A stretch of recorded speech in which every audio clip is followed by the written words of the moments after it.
Deputy mayor ہیں کراچی کے سلمان مراد. سلمان صاحب السلام علیکم. وعلیکم السلام. یہ چونکہ اس پہ اتنی بات ہو چکی ہے تو میں آپ سے خالی اگر یہی سوال پوچھوں سلمان صاحب کہ یہ واقعات کیوں ہو جاتے ہیں, یعنی کہ اس شہر میں گٹر میں ڈھکن کیوں نہیں ہوتے, تو اس کا کیا جواب ہے سلمان صاحب؟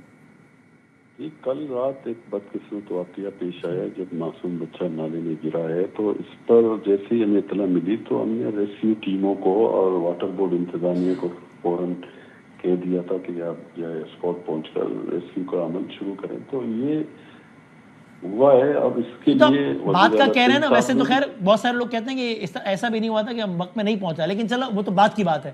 یہ چونکہ پہلا واقعہ نہیں ہے, دوسرا نہیں ہے, تیسرا بھی نہیں ہے, 19واں 22واں 50واں 40واں, تو یہ گٹر کے ڈھکن نہ ہونے کی وجہ کیا ہے؟ مطلب ایسی ہم پاکستان میں کسی اور بڑے شہر سے یہ بات نہیں سنتے, کراچی میں ایسا کیا مختلف ہے کہ یہاں گٹر کے ڈھکن نہیں ہوتے؟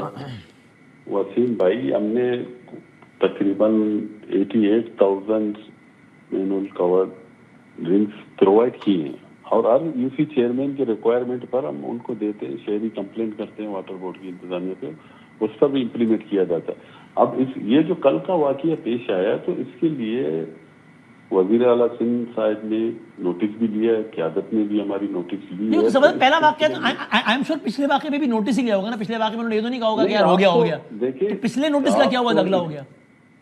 اس پہ بھی ہوا تھا, اس پہ آپ کو امپلیمنٹ ہوتا ہوا نظر آئے گا. یہ ایک انسانی جان ہے کا ضائع ہوا ہے, اور اس فیملی سے پوچھا جائے جس کا بچہ اس کے لگتے جگر ان کی آنکھوں کے سامنے اجل ہوا ہے, تو یہ ایک بہت بڑا صدمہ ہے.